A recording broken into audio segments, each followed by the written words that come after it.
প্রথমে তো ওই পেটে ব্যথা হয়, পেটে ব্যথা হলে এবার আমরা হাসপাতালে নিয়ে যাই। হাসপাতালে নিয়ে গেলে ওনারা বলে যে ওই টিউমার হয়েছে আর কি কিডনিতে। পরে আমরা কুমিল্লানি হাসপাতালে নিয়ে আমরা অপারেশন করে একটা কিডনি কাইটা ফালাই দিই। কাইটা ফালাই দেওয়ার পরে ওনারা ওই কিডনিটারে বায়োপসি করে পরীক্ষা করে কিভাবে পরীক্ষা করছে, ওই কুমিল্লানির থেকেই ওনারা ক্যান্সারের কথা বলছে। আপনারা ক্যান্সারের ট্রিটমেন্ট দেন, আমাদের এখানে তো ক্যান্সারের ট্রিটমেন্ট হয় না। পরে আমি ওই মোবাইলে অ্যাড দেখি, এই গণস্বাস্থ্যর অ্যাড দেখে পরে আমি যোগাযোগ কইরা তারপরে এখান থেকে আমি গত 5 মাস ধরে ওষুধ খাওয়াইতেছি। এখন রোগী কেমন আছে? এখন রোগী আল্লাহর রহমতে খুবই ভালো। আসসালামু আলাইকুম, আমি doctor Tahmina Akter Joya, cancer specialist, Gonoshasthya homeo. আমি আজকে আপনাদের সামনে এমন একটা কেস উপস্থাপন করব, যে কেসের ক্ষেত্রে বা যে রোগের ক্ষেত্রে শুধু বাংলাদেশ নয় সারা বিশ্ব এক কথাই বলে থাকে ক্যান্সার হলে কোনো আনসার নেই। সেই রোগীটা এবং রোগীর পরিবারের প্রত্যেক স্বজন অপেক্ষা করে মৃত্যুর প্রতিটা ক্ষণের বা প্রতিটা দিনের, যে কখন সে মারা যাবে সেই হতাশায় ভুগতে থাকে, সেই টেনশনে থাকে।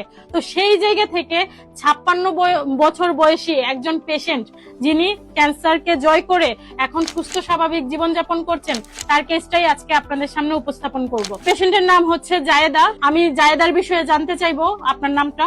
মোহাম্মদ পল্লু মিয়া। পল্লু মিয়া। আপনার গ্রাম? দড়িখুশিলা। দড়িখুশিলা। আপনার উপজেলা? উপজেলা কালিহাতী। কালিহাতী।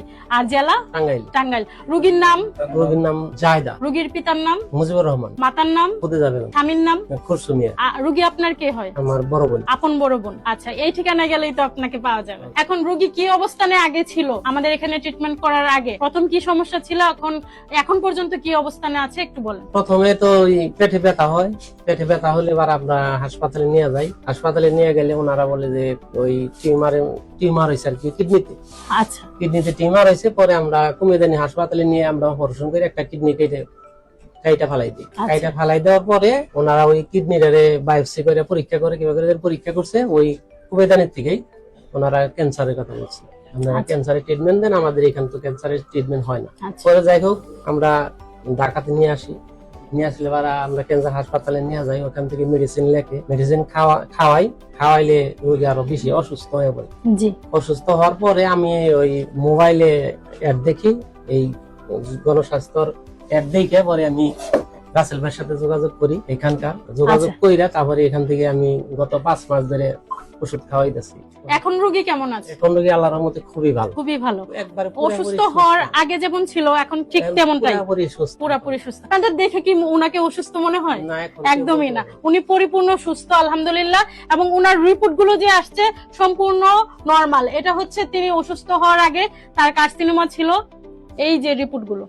এবং তার হচ্ছে গিয়ে ব্লাড ছিল অনেক কম, ব্লাডও ছিল অনেক কম। বর্তমানে তার ব্লাডের পরিমাণও অনেক বেড়ে গেছে আলহামদুলিল্লাহ, এবং তার ক্যান্সার মার্কার গুলা একদম নরমাল আসছে, সে সম্পূর্ণরূপে সুস্থ। আচ্ছা, এখন আপনার মুখে শুনতে চাই, মানুষ তো বলতো যখন ওনার ট্রিটমেন্ট নেওয়ার আগে এলোপ্যাথিতে হোক বা এমনিতে হোক যে উনি ক্যান্সারের কোনো ট্রিটমেন্ট নাই। এই যে আপনি আমাদের এখানে এসে সুস্থ হলেন ক্যান্সার গবেষক ডাক্তার এস.এম. সরোয়ার স্যারের তত্ত্বাবধানে, এখন আপনি কি বলতে চান, ক্যান্সার কি সুস্থ হয় কি হয় না? আল্লাহর রহমতে ক্যান্সার সুস্থ হয়, নিয়মিত ওষুধ খাইলে পারা, রুটিন মতো চললে পারা, আমার মনে হয় ইনশাআল্লাহ সুস্থ। আচ্ছা, আপনার মাধ্যমে সবাইকে আহ্বান জানিয়ে দিব, আপনারা যেই কিডনি, থ্যালাসেমিয়া, ক্যান্সার, এইডস, যে কোনো ধরনের ক্রনিক ডিজিজে আক্রান্ত, তারা সবাই সময় লস না করে এবং লক্ষ লক্ষ কোটি কোটি টাকা নষ্ট না করে অতি দ্রুত চলে আসবেন আমাদের এখানে। ধন্যবাদ সবাইকে।